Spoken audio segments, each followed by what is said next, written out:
नमस्कार। लोक सेवा हेतु आधारभूत मूल्य पढ़ रहे थे और आज हम लोग पढ़ेंगे आय के मूल्य जो बचे हुए हैं। कौन कौन से बचे हुए हैं? ये बचे हुए हैं।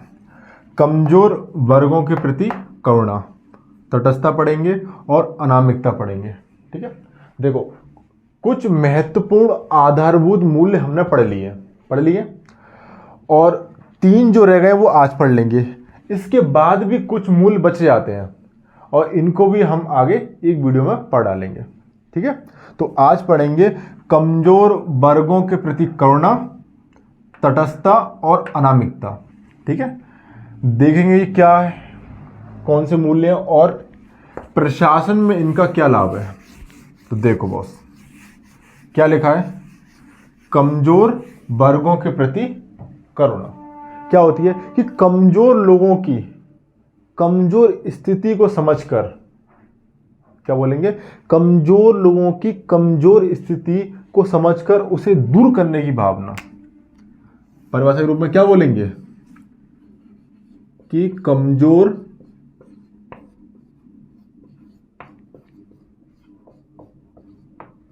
लोगों की कमजोर स्थिति को समझकर, कमजोर लोगों की कमजोर स्थिति को समझकर उसे दूर करने की भावना। उसे क्या करने की? उसे दूर करने की भावना क्या कहलाएगी? कमजोर वर्गों के प्रति करुणा। एक रस भी है करुणा। देखो समझो बात को, आपका कोई दोस्त है, ठीक है, और वो बहुत ही कमजोर स्थिति में है। मान लो वो अपनी कोचिंग की फीस देने में बहुत कमजोर है, अभी वो नहीं दे पा रहा, वो इतना अफोर्ड नहीं कर पा रहा है। तो आपने क्या किया? आपने उसकी उस कमजोर स्थिति को समझ लिया और आपके अंदर भी लग रहा है कि यार मैं काश इसकी मदद कर पाता। समझ में आ रहा है? आपने उसकी कमजोर स्थिति को समझकर उसे दूर करने की जो भावना दिखाई, उसे ही क्या बोलेंगे? कमजोर वर्गों के प्रति करुणा। ठीक है, स्थिति कुछ भी हो सकती है, आर्थिक हो सकती है, सामाजिक हो सकती है, राजनीतिक हो सकती है। ठीक है, अगर ऐसी स्थितियां बन रही हैं जिसमें उस वर्ग की स्थिति बहुत कमजोर दिखाई पड़ रही है, उसको दूर करने की भावना क्या कहलाएगी? कमजोर वर्गों के प्रति करुणा। ठीक है, अब मान लो कि कोई व्यक्ति में क्या है? करुणा है। कोई व्यक्ति करुणामयी है, तो हम इसका पता कैसे लगाएंगे? ठीक है, कैसे लगाएंगे? देखो, तो इसके कुछ बेसिक क्या होते हैं? लक्षण होते हैं, समझना। अच्छा, परिभाषा के रूप में क्या है कि कमजोर लोगों की कमजोर स्थिति को समझकर उसे दूर करने की भावना, ये परिभाषा हो गई। और यदि कोई व्यक्ति में वास्तव में ही करुणा है, व्यक्ति वास्तव में क्या है? करुणामयी है। समझो बात को, व्यक्ति क्या है? करुणामयी है, तो उसमें कुछ मूलभूत लक्षण होंगे। देखो क्या हो सकता है उसमें, समझो बात को। देखो क्या हो सकता है कि व्यक्ति के अंदर क्या होगी? सहानुभूति होगी। देखो बात समझो, अच्छे समझो। यदि कोई व्यक्ति करुणामयी है तो उसमें क्या होगी? सहानुभूति होगी। किसके प्रति? कमजोर वर्गों के प्रति क्या होगी? सहानुभूति होगी। देखो, एक तो ये हो गया कि उसमें क्या होगी? सहानुभूति होगी। ठीक है, और दूसरों को कष्ट से मुक्ति दिलाने की तीव्र इच्छा होगी। क्या होगी दूसरी? देखो, दूसरों को कष्ट से मुक्ति दिलाने की क्या होगी? तीव्र इच्छा होगी।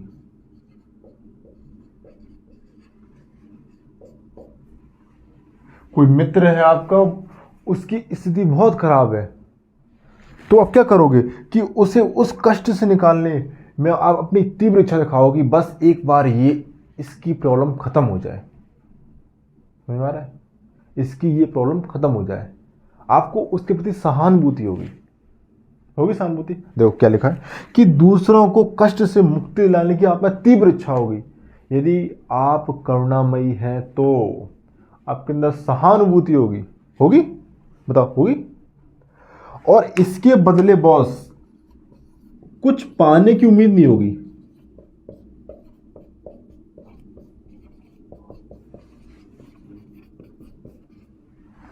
कुछ पाने की उम्मीद नहीं होगी। समझ में आ रहा है? कमजोर लोगों की कमजोर स्थिति को समझकर उसे दूर करने की भावना क्या है? कमजोर वर्गों के प्रति करुणा है। और यदि वास्तव में किसी व्यक्ति के अंदर करुणा है, व्यक्ति करुणामयी है, तो उसके अंदर ये 3 लक्षण तो होंगे ही। पहला, उसमें सहानुभूति होगी। दूसरा, दूसरों को कष्ट से मुक्ति दिलाने की उसमें तीव्र इच्छा होगी। तीसरा क्या हो जाएगा कि कुछ पाने की उम्मीद नहीं होगी। वो आपके लिए कुछ कर रहा है तो वो आपसे ये नहीं बोलेगा कि नहीं मुझे भी कुछ दो। कुछ पाने की उम्मीद नहीं होगी। समझ में आ रहा है? ये होती है कमजोर वर्गों के प्रति करुणा, जो एक आम व्यक्ति और लोक सेवक में होनी चाहिए। चलो क्यों होनी चाहिए? तो इसके कुछ लाभ हैं। चलो लाभ देखते हैं, ठीक है। चलो इसके कुछ लाभ हैं। अच्छा, मान लो कि आप बहुत करुणामयी हो और आप एक लोक सेवक हो, और आपको इस तरह से ही सोचना है। आप एक लोक सेवक हो और आप क्या हो? करुणामयी हो। तो आपके करुणामयी होने से प्रशासन को क्या क्या फायदे हो सकते हैं? देखो लाभ, देखो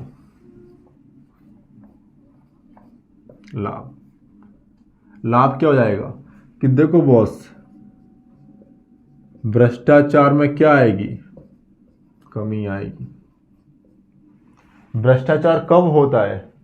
जब हमारे अंदर की करुणा मर चुकी होती है। हम किसी गरीब का पेट काट कर अपने खजाने भर लेते हैं, तब क्या होता है? भ्रष्टाचार होता है। भ्रष्टाचार केवल आर्थिक नहीं है, हमारे व्यवहार में भी होता है। कोई आया हमारे यहाँ, उसकी स्थिति बहुत कमजोर है, लेकिन हम अपना भ्रष्ट आचार दिखा रहे हैं। लेकिन देखो, यदि व्यक्ति करुणामयी है, व्यक्ति क्या है? करुणामयी है, तो उसके अंदर क्या होगी? ईमानदारी वाली बात होगी। वो अपना भ्रष्ट आचार नहीं दिखाएगा, या उसमें होगा ही नहीं। यदि उसमें करुणा है तो उसमें भ्रष्टाचार ऐसा नकारात्मक मूल नहीं होगा, ऐसा गंदा विचार उसके मन में नहीं होगा। तो इसका लाभ क्या है कि भ्रष्टाचार में कमी आएगी। दूसरा लाभ क्या है कि देखो बॉस, जो जन कल्याणकारी योजना है, जन कल्याणकारी योजना है, उनका समुचित प्रबंधन होगा। क्या होगा? उनका क्या होगा? समुचित प्रबंधन होगा। ठीक है। जिस लक्षित स्रोत के लिए वो योजना बनाई गई है, उस व्यक्ति को या उस समुदाय को उसका लाभ मिलेगा। लाभ क्या मिलेगा? उसी को लाभ मिलेगा। यदि कोई लोक सेवक करुणा से भरा हुआ है, तो बताओ क्या वो उस कमजोर समूह के साथ अन्याय होने देगा? नहीं होने देगा। तो जन कल्याणकारी योजनाओं का समुचित क्या होगा? प्रबंधन होगा। इसमें देखो एक फायदा एक और हो सकता है कि जो हमारा प्रशासक है वो सेवक की तरह कार्य करेगा। प्रशासक सेवक की तरह कार्य करेगा, ना कि प्रशासक की तरह। क्योंकि देखो, यदि वो प्रशासक की तरह कार्य करेगा तो हम कल्याणकारी राज्य के वास्तविक उद्देश्य तक नहीं पहुंच सकते। यदि लोक सेवक सेवक की तरह कार्य करेगा तब हम एक कल्याणकारी समाज की कल्पना कर सकते हैं। समझ में आ रहा है? तो प्रशासक जो है हमारा सेवक की तरह कार्य करेगा, जो जनता का क्या है, सेवक है। करेगा? करेगा ना। देखो, फोर्थ क्या हो सकता है कि जो कमजोर वर्ग है, कमजोर वर्ग की जो जरूरतें हैं, समझना,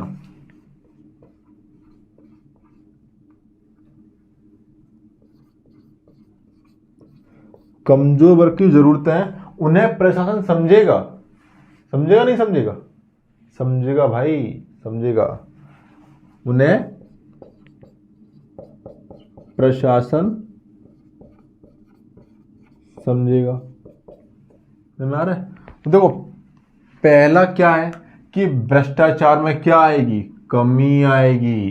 कमी आएगी। समझ में आ रहा है? दूसरा क्या है कि जन कल्याणकारी योजनाओं का समुचित प्रबंधन हो सकता है। हो सकता है।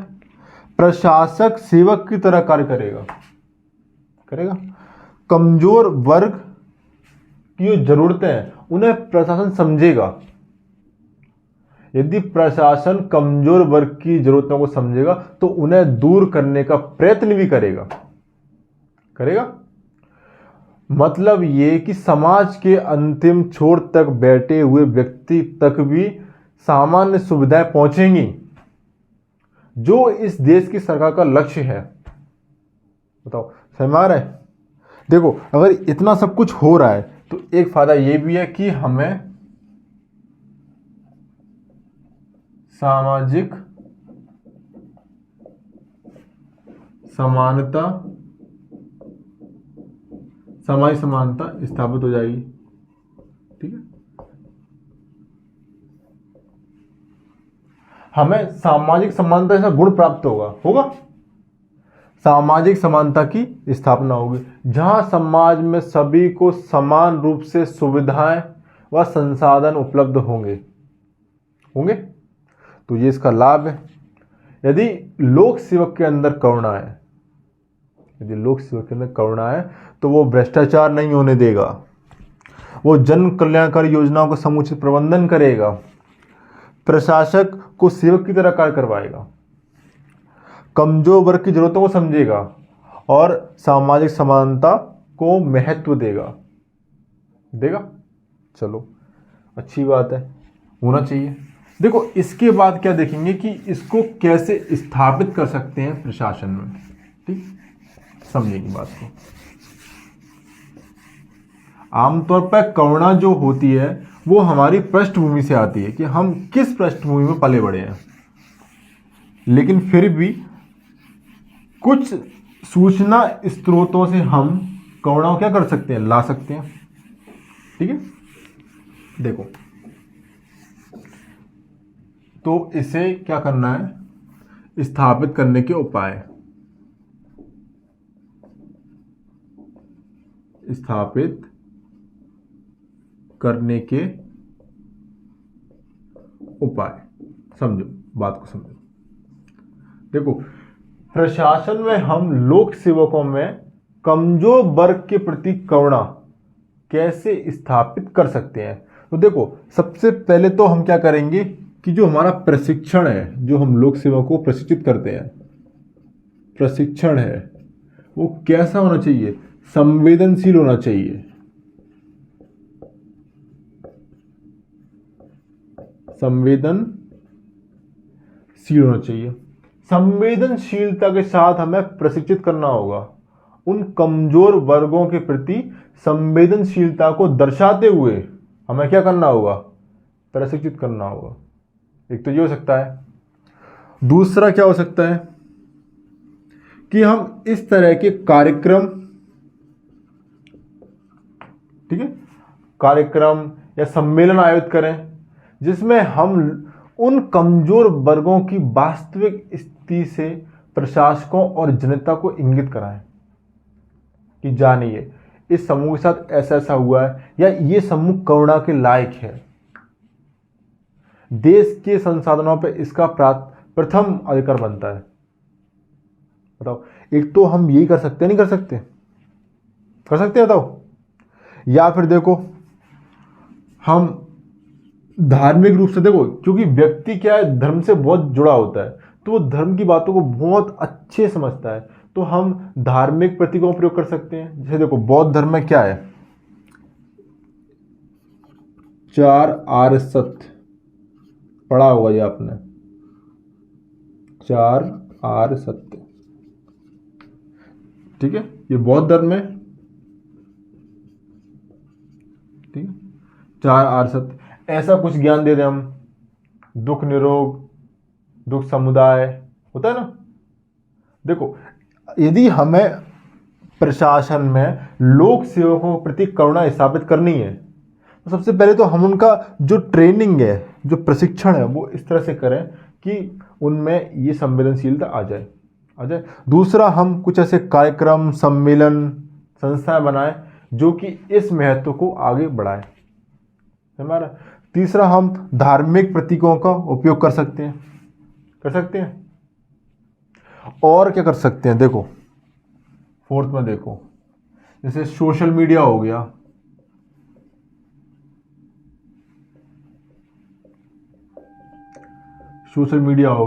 इंटरनेट हो गया, टेलीविजन हो गया। व्यक्ति जो सूचना और संचार के माध्यमों से जुड़ा हुआ है, यदि उसको सूचनाएं संवेदनशीलता के साथ आए, हम ऐसा कंटेंट लोगों को प्रोवाइड करवाएं जिसमें किसी वर्ग के प्रति क्या हो, करुणा हो, तो हमारा जो समाज है उसको समझेगा।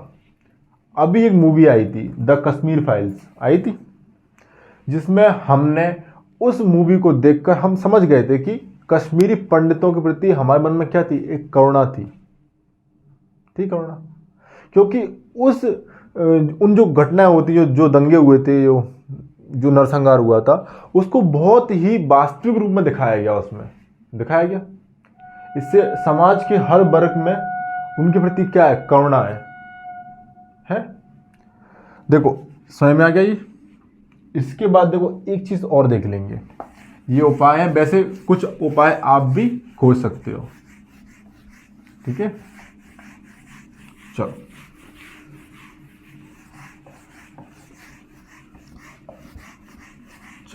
अब देखते हैं।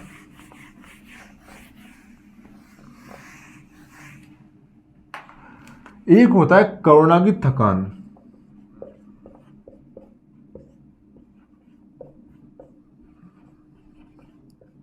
क्या है ये क्या होता है, ये सुना होगा आपने, करुणा की थकान। देखो, क्या होता है कि यदि कोई व्यक्ति निरंतर ऐसी परिस्थितियों में रहे, क्या बोलेंगे, यदि कोई व्यक्ति निरंतर ऐसी परिस्थितियों में रहे जहां सक्रिय करुणा हो, क्या बोलेंगे, कोई व्यक्ति है जो निरंतर ऐसी परिस्थितियों में रह रहा है, ऐसी परिस्थितियों में रह रहा है जहां निरंतर सक्रिय करुणा है,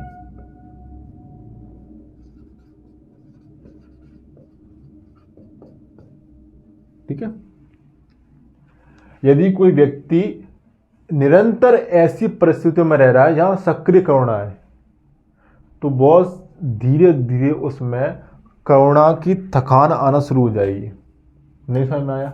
मैं समझा रहा हूं।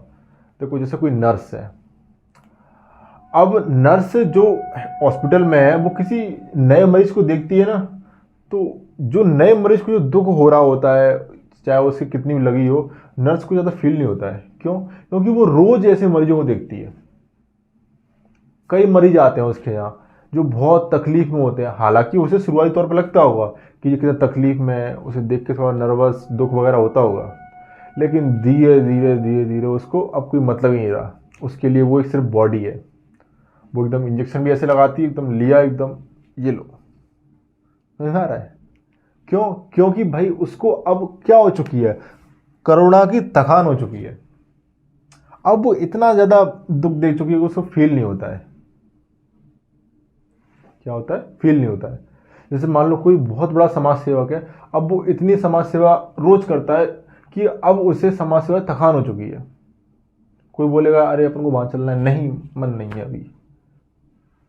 तो उसे क्या है कि पहले वो बहुत करुणामयी था और बाद में उसे क्या हुई, करुणा की थकान हो गई। ऐसा होता है। ठीक है। देखो इसके बाद एक चीज और समझेंगे, दया और करुणा में थोड़ा अंतर होता है, उसको भी देख लेंगे।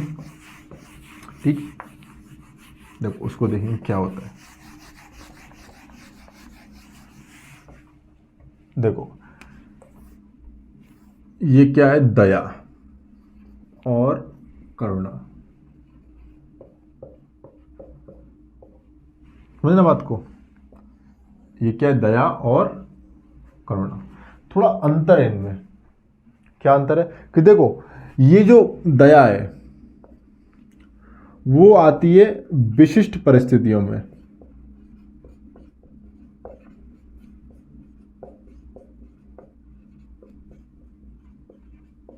विशिष्ट परिस्थितियों में। ठीक है। यदि हमें किसी व्यक्ति के ऊपर दया आ रही है तो एक विशिष्ट परिस्थिति है, और करुणा सामान्य और विशिष्ट दोनों में हो सकती है। सामान्य और विशिष्ट दोनों में हो सकती है। अब बात समझो, देखो मान लो, देखो कोई बहुत गरीब है, गरीब है तो हमें उससे क्या है, करुणा है। गरीब होना उसकी एक सामान्य परिस्थिति भी है, और वो बहुत ज़्यादा गरीब है और प्लस बीमार भी है, तो उसकी क्या है, विशिष्ट स्थिति है, विशिष्ट है वो। तब भी हमें क्या, करुणा है। और उसकी हालत बहुत ज़्यादा खराब है, तब हमें क्या, उससे दया है। एक विशिष्ट परिस्थिति है। समझ में आ रहा है?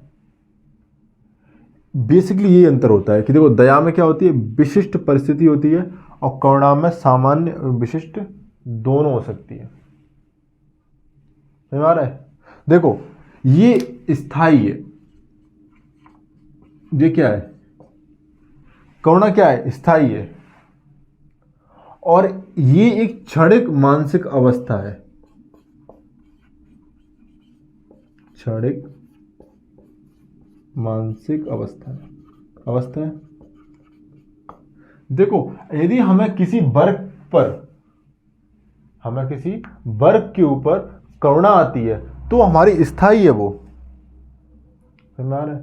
जैसे हम देख लें कि कोई भी एक जनजाति ले लो जो बहुत ज्यादा बुरी स्थिति में अपना जीवन यापन कर रही हो, तो हमें जो करुणा रहेगी वो स्थायी रहेगी। समझ में आ रहा है? लेकिन दया, दया एक विशेष समय के लिए आती है, एक क्षणिक मानसिक अवस्था है। क्या है, एक क्षणिक मानसिक अवस्था है, अवस्था है। देखो दया में जो अपना पात्र है, जिसके बारे में अपन बात कर रहे हैं, जो पात्र है वो अपनी उस परिस्थिति से निकलने में क्या नहीं है, सक्षम नहीं है, सक्षम नहीं है।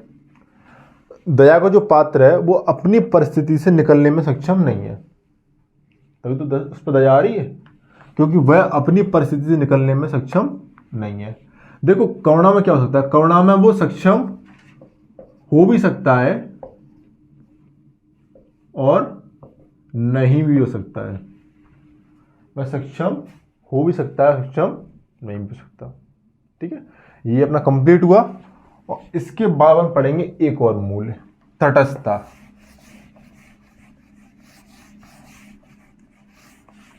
क्या पढ़ेंगे अपन, तटस्थता। देखो तटस्थता क्या होती है समझेंगे अच्छे से, बिल्कुल।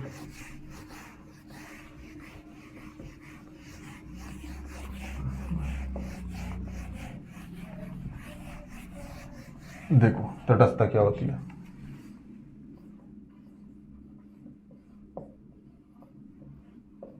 तटस्थता। ठीक, सही लिखा है। थोड़ा राइटिंग का इशू है। तटस्थता, न्यूट्रलिटी, न्यूट्रलिटी, ठीक है, कोई न्यूट्रल हो जाए, बिल्कुल उदासीन हो जाए, क्या बोलेंगे, तटस्थता।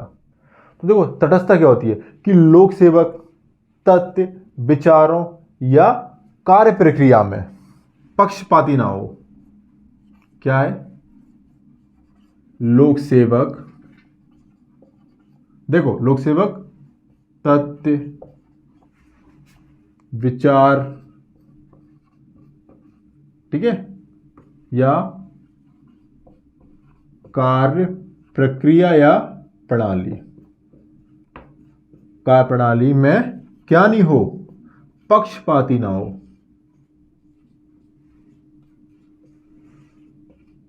देखो लोक सेवक या तो उसको कोई तथ्य या फिर कोई इंफॉर्मेशन देनी हो, उसमें वो कोई पक्षपात ना करे कि मैं नहीं दूंगा इसको, मैं तो उसके फेवर में हूं, ये नहीं करना है। या कोई विचार दे, विचार ऐसा दे तो ना तो उसके हित में हो ना खुद के हित में, एकदम न्यूट्रल, ना किसी का अच्छा ना किसी का बुरा। और कार्य प्रणाली, कार्य भी वह ऐसे करे कि ना तो किसी के पक्ष में आकर ना किसी के विपक्ष में आकर, एकदम न्यूट्रल, तटस्थ होकर, ठीक है। तो क्या होती है तटस्थता कि लोक सेवक तथ्य, विचार व कार्य प्रणाली में पक्षपाती ना हो, ये हो जाएगी तटस्थता, हो जाएगी। ये दो तरह की होती है, समझ लेंगे, ठीक है, दो तरह की होती है, समझेंगे, समझो बात को अच्छे से। देखो दो तरह की होती है मेनली, एक होती है सक्रिय, एक क्या होती है, सक्रिय, और एक होती है निष्क्रिय, ठीक है। एक क्या होती है, एक होती है सक्रिय और एक होती है निष्क्रिय, ठीक है। सक्रिय और निष्क्रिय में समझेंगे। सक्रिय क्या होती है कि लोक सेवक किसी भी राजनीतिक दल का अनुसरण किए बिना, बात समझना, जो हमारा लोक सेवक है, ठीक है, वो किसी भी राजनीतिक दल का अनुसरण किए बिना अपने कार्यों को संविधान के प्रावधानों के अनुसार करे। समझ आ रहा है? देखो लोक सेवक किसी भी राजनीतिक दल का अनुसरण किए बिना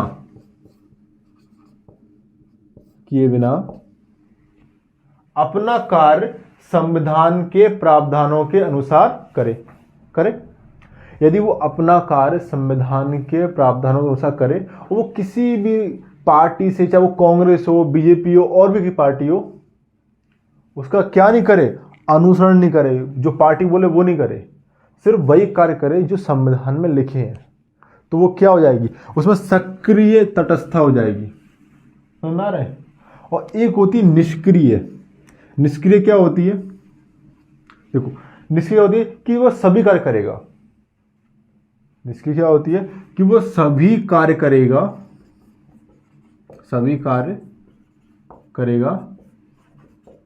जो राजनीतिक कार्यपालिका उसे बोलेगी। कौन बोलेगी? जो राजनीतिक कार्यपालिका उसे आदेश करेगी। कार्यपालिका क्या करेगी? उसे आदेश करेगी।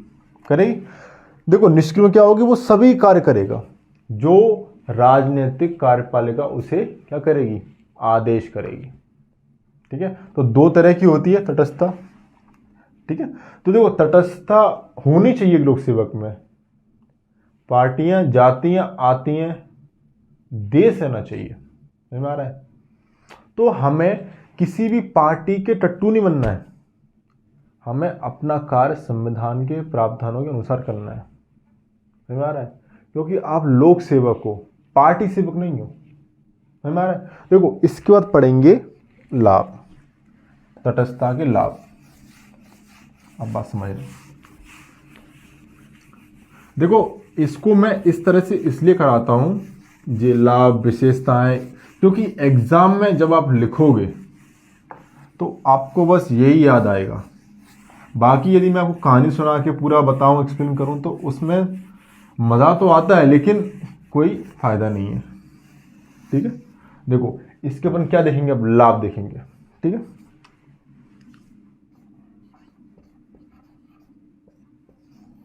लाभ। अब देखो, अब अज्यूम करो कि यदि कोई लोक सेवक बहुत ज़्यादा तटस्थ है, तो देखो जो नियम कानून होंगे वो उनका इम्प्लीमेंट सही से करवाएगा। वो देखो उसके लिए फिर सब बराबर होंगे। यदि वो किसी पार्टी का अनुसरण नहीं करेगा, किसी भी राजनीतिक कार्यपालिका की बात को ऐसे ही नहीं मान लेगा, यदि वो ऑर्डर्स के रूप में, संवैधानिक ऑर्डर के रूप में तो मानेगा, किसी की कही सुनी बात को नहीं मानेगा, तो वह अपने नियम कानूनों को बहुत अच्छे से फॉलो करवाएगा। तो क्या बोलेंगे हम कि नियम कानूनों का क्या होगा, प्रभावी नियमन होगा। नियम कानूनों का क्या होगा, प्रभावी नियमन होगा नियमन। यदि कोई लोक सेवक बहुत तटस्थ है तो क्या होगा, वो नियम कानूनों को बहुत प्रभावी ढंग से इंप्लीमेंट करवाएगा, लागू करवाएगा। इससे क्या आएगी, पारदर्शिता। तो पारदर्शिता बढ़ेगी। इससे क्या बढ़ेगी, पारदर्शिता बढ़ेगी। और क्या होगा, लाल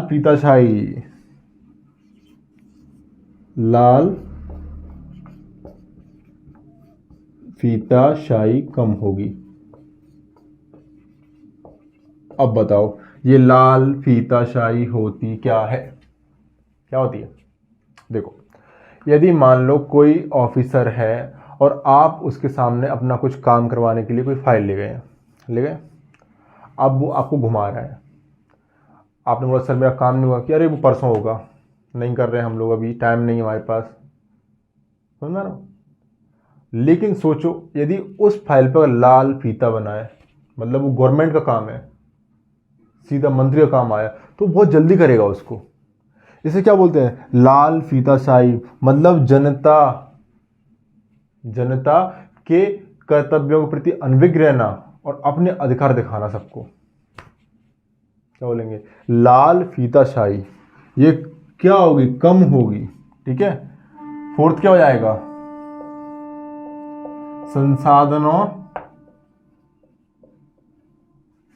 का बेहतर प्रबंधन होगा। अरे सही लिखा प्रबंधन, एक सेकंड,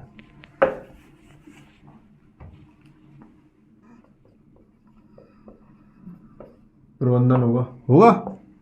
जो हमारे सरकारी क्या है, संसाधन है, क्या है, सरकारी संसाधन है, उनका क्या होगा, उनका बेहतर प्रबंधन होगा।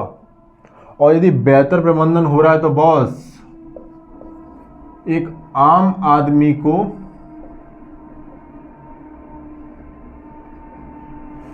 सेवाएं आसानी से क्या होंगी, उपलब्ध होंगी। पहला क्या है इसमें लाभ, कि नियम कानूनों का प्रभावी नियमन होगा, पारदर्शिता बढ़ेगी, लाल फीताशाही कम होगी, संसाधनों का बेहतर प्रबंधन होगा और आम आदमी को सेवाएं आसानी से उपलब्ध होंगी। और भी कई लाभ हो सकते हैं तटस्थ होने से, होंगे। चलो देखो एक चीज और देखनी है इसमें, तटस्थता में क्या देखनी है, कि गवर्नमेंट ने 2 अधिनियम पारित किए थे जिसमें लोक सेवकों को न्यूट्रल होने के लिए कुछ क्या थे, प्रावधान थे। ठीक है, तो उनको हम देख रहे हैं यहाँ। ठीक है, तो 2 अधिनियम है, कौन कौन से अधिनियम है, एक 1964 का है और एक 1968 का है। ठीक है, एक का नाम क्या है, केंद्रीय सिविल सेवा आचरण।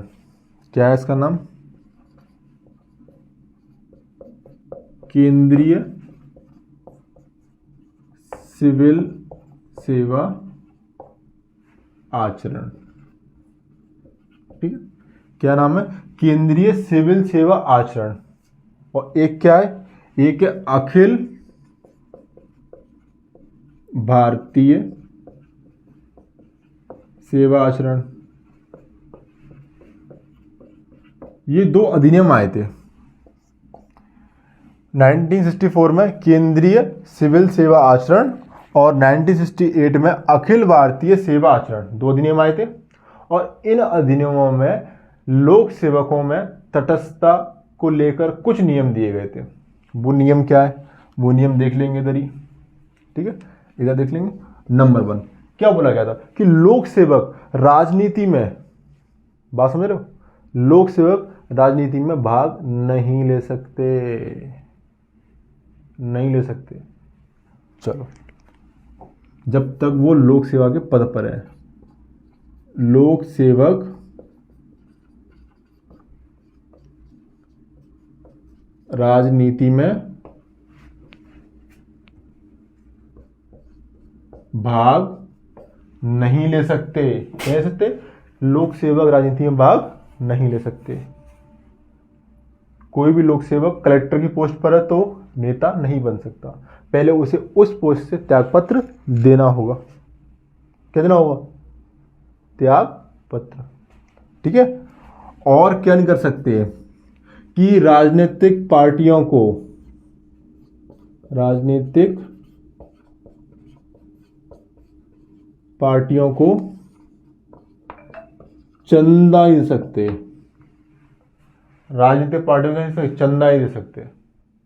और क्या हो जाएगा, इसको मिटा दूं।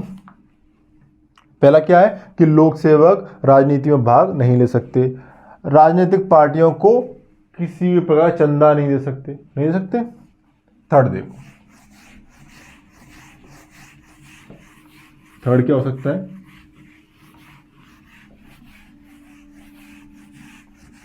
समझो, जैसे उनकी कोई वाहन है लोक सेवकों के, ठीक है, और उनके घर हैं, उन पे वे किसी प्रकार का चुनावी प्रतीक लगा सकते हैं, चुनावी प्रतीक नहीं लगा सकते, ठीक है। वाहन, घर पर वह किसी भी प्रकार का चुनावी प्रतीक नहीं लगा सकते, ठीक है। ना ही वो बीजेपी का झंडा लगाएंगे, ना कुछ भी, ना वो कांग्रेस का, ना बहुजन समाज पार्टी का, और भी अन्य पार्टी हैं, वो किसी भी प्रकार से ना अपने वाहन पे, ना अपने घर पे किसी भी चुनावी प्रतीक का प्रयोग नहीं करेंगे, ठीक है। और फोर्थ, सरकार की अनुमति के बिना, अनुमति के बिना रैलियों में नहीं जाएंगे, प्रदर्शनों में नहीं जाएंगे। कहाँ नहीं जाएंगे, रैलियों में, जो रैली होती है ना, रैलियों व प्रदर्शनों में नहीं जा सकते। सरकार की अनुमति के बिना रैलियों व प्रदर्शनों में नहीं जा सकते, समझ में आ रहा है। देखो एक और है, फिफ्थ, वे मतदान कर सकते हैं, वोट दे सकते हैं, बट मतदान में जो उनकी प्राथमिकता होती है कि किस किस को वोट दे सकते हैं, हमने पहले किसको वोट दिया है, होता है, हमने किसको वोट दिया, अपनी प्राथमिकता नहीं बताएंगे किसी को। वोट दे सकते हैं, मतदान कर सकते हैं, परंतु अपनी प्राथमिकता नहीं बताएंगे। तो ये कुछ बातें थी जो इन अधिनियम में लिखी आई 1964 वाले में और 1968 में, कि लोक सेवकों में तटस्थता के गुण को स्थापित करने के लिए, ठीक है। इसके बाद समझो, इसके बाद एक और है गुण, उसको भी थोड़ा समझ लेंगे, इसके बाद ये चैप्टर एंड हो जाएगा। समझो बात को, देखो समझ रहे हो बात को, हाँ समझो। एक होता है अनामिकता, अनामिकता, ठीक है। चलो, ये आपने कहीं देखा होगा या नाम थोड़ा समझ में नहीं आ रहा हो, मैं बता रहा हूँ क्या होता है अनामिकता। देखो आपने अभी क्या है, देखो यूट्यूब चल रहा है, इंस्टा चल रहा है, फेसबुक। यदि कोई कलेक्टर कुछ काम करता है तो आपने उसका यूट्यूब पर एक वीडियो, एंट्री वीडियो, आईएएस की एंट्री वीडियो, ये सब बहुत देखा होगा, ठीक है। देखो कलेक्टर्स जो काम करते हैं बेसिक जनता के लिए क्या करते हैं, काम करते हैं। और कलेक्टर चूंकि लोक सेवा के एक भाग के रूप में है, समझ में आ रहा है। अकेला कलेक्टर कुछ नहीं करता है, पूरी की पूरी चेन काम करती है, लेकिन कलेक्टर इसको अपने नाम से करता है, समझ में आ रहा है। तो ये क्या है, अपनी पहचान को बताकर एक पब्लिक सपोर्ट लेना फालतू का, समझ में आ रहा है। देखो बात समझो अच्छे से कि देखो जो लोक सेवक है वो बिना पहचान के कार्य करे तो क्या रहेगा। देखो उससे क्या रहेगा, यदि मान लो लोक सेवक है जो बिना पहचान के क्या करे, कार्य करे। देखो यदि लोक सेवक बिना पहचान कार्य करेगा, देखो कम से कम जो हमारी राजनीतिक पार्टियां हैं, मतलब सरकार है, तो व्यक्ति की सरकार के प्रति अच्छी छवि बनेगी, क्योंकि कार्य भले ही लोक सेवक कर रहा है लेकिन करवा कौन रहा है, सरकार करवा रही है कार्य को। लेकिन लोक सेवक अपना एक पब्लिक सपोर्ट लेने के लिए, पॉपुलरिटी लेने के लिए, या पब्लिक मीडिया में फेमस होने के लिए, वो देखिए वो यूट्यूब पे आपने कोई देखा होगा, कुछ कलेक्टर्स काम करते हैं, वो अपना सारा वीडियोस यूट्यूब पर डाल देते हैं। देखिए जनता तक की बात है तो चल जाता है काम। यदि लोक सेवक को कुछ गंभीर कार्य करने हो, कुछ सीक्रेट कार्य करने हो, तो उसमें फिर लोक सेवक को बहुत दिक्कतें आएंगी, क्योंकि वो इतना फेमस हो चुका होगा कि वो ऐसे कार्य नहीं कर पाएगा। तो बेसिकली लोक सेवक में अनामिकता गुण होना चाहिए कि वो बिना पहचान के कार्य करे, ये गुण होना चाहिए। गुण क्या बोलते हैं, अनामिकता बोलते हैं। देखो अनामिकता का गुण इसलिए भी आवश्यक है कि देखो जनता के बीच एक अच्छी इमेज जाती है, जनता को ये नहीं लगता कि व्यक्ति क्या कर रहा है, शो ऑफ कर रहा है, समझ में आ रहा है। देखो यदि लोक सेवक हमारा बिना पहचान के कार्य करेगा तो उसमें देखो दोष प्रशंसा से क्या होगा, वो मुक्त होगा। मान लो कोई उसमें दोष निकाल रहा है, कोई उसकी तारीफ कर रहा है, उससे मुक्त होगा, तो वो तटस्थ रह कार्य कर पाएगा। यदि लोक सेवक बताओ कार्य कर रहा है और यूट्यूब पर वीडियो डाल रहा है, उसमें किसी एक समाज के लोगों ने उसकी खूब बुराई की दम से, तो वो उस समाज के प्रति क्या हो जाएगा, विरोधी हो जाएगा। उसमें तटस्थता गुण नहीं रह पाएगा, वो निष्पक्ष नहीं रह पाएगा। यदि मान लो किसी एक खास ग्रुप ने उसकी बहुत तारीफ कर दी, अरे सर आप तो ये हो वो, तो वो उस वर्ग को, यदि उस वर्ग के प्रभाव में आ जाए तो उस वर्ग को किसी भी अनैतिक तरीके से लाभ ना पहुंचा दे। तो लोक सेवकों की तटस्थता को स्थापित करने में इस गुण का बहुत बड़ा हाथ है। ये गुण यदि लोक सेवक में होगा अनामिकता, तो उसमें तटस्थता आएगी, उसमें निष्पक्षता आएगी, वस्तुनिष्ठता आएगी। यदि लोक सेवक बिना पहचान के कार्य करेगा तो वह दोष व प्रशंसा से मुक्त रहेगा, समझ में आ रहा है। तो ये गुण होना चाहिए। इसके कुछ लाभ देख लेते हैं, देखो क्या लाभ हो सकते हैं इसके, समझो बात को। देखो अनामिकता के लाभ, ठीक है। एक तो क्या होगा, जनता में विश्वास बढ़ेगा, ठीक है, कि देखो सर फेमस होने के लिए कुछ नहीं कर रहे हैं, वो सिर्फ काम करते हैं। वो जनता में क्या होगा, उनके प्रति विश्वास बढ़ेगा। दूसरा, लोक सेवक अपने मूल्यों से विचलित नहीं होंगे। जो हमारे लोक सेवक हैं वह अपने मूल्यों से क्या नहीं होंगे, विचलित नहीं होंगे। कई बार वो हीरो बनने के चक्कर में कुछ ऐसे काम कर देते हैं जो उनको नहीं करने चाहिए।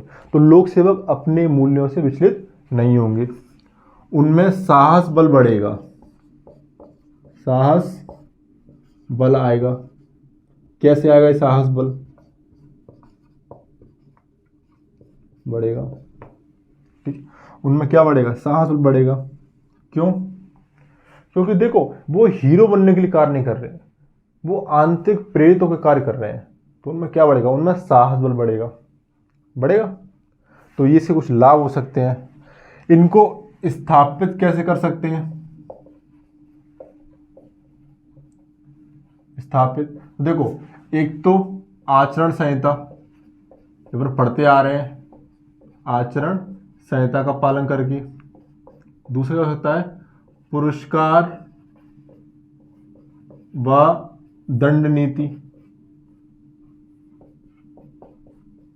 पुरस्कार व दंड नीति। और थर्ड क्या हो सकता है? उच्च प्रशिक्षण। क्या हो सकता है? उच्च प्रशिक्षण। हमारा देखो इसमें कुछ समस्याएं भी आती हैं, चुनौतियां देख लेंगे।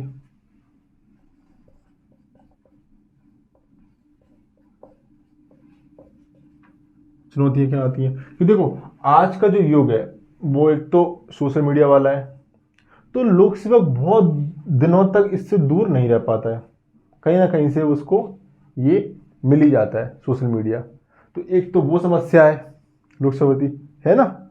देखो और एक जो सरकारी जो काम हो रहे हैं वो भी सोशल मीडिया के रूप में हो रहे हैं, सोशल मीडिया के रूप में हो रहे हैं।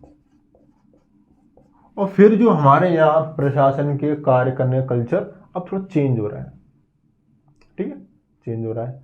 ज़्यादातर हम लोग पारदर्शिता बढ़ाने की कोशिश कर रहे हैं, और पारदर्शिता बढ़ाने की ही कोशिश में ये गुण भी अपने आप बढ़ रहा है कि कम हो रहा है, कम हो रहा है अनामिकता का। आज हमारे यहाँ के कोर्ट भी यूट्यूब पर वीडियो डालते हैं कि जिससे हम एक जुडिशरी प्रोसेस होती है उसको देख सकें, वो ठीक है। आईएएस भी डालते हैं कि हम ये कार्य कर रहे हैं, वो कार्य कर रहे हैं। देखो पब्लिक सपोर्ट भी मिल रहा है उनको, जो भी है, लेकिन ये सही नहीं है, ये कुल मिला के सही नहीं है। सरकार के रूप में वो कार्य कर रहे हैं, तो सरकार इसका बोले, लोगों की सोच सरकार के प्रति अच्छी बने, ना कि लोक सेवक के प्रति। लोक सेवक कार्य करेंगे, सरकार उसके लिए पूर्ण जिम्मेदार रहेगी, ठीक है। देखो इसके बाद कुछ मूल्य और बचे जाएंगे, छोटे मोटे हैं, उनके बारे में बात करेंगे, परिभाषा के रूप में समझेंगे। वो 3 नंबर में आ सकते हैं, तो उनको भी लिख लेंगे, उनको हम करेंगे कल, ठीक है। तब तक के लिए धन्यवाद, ठीक।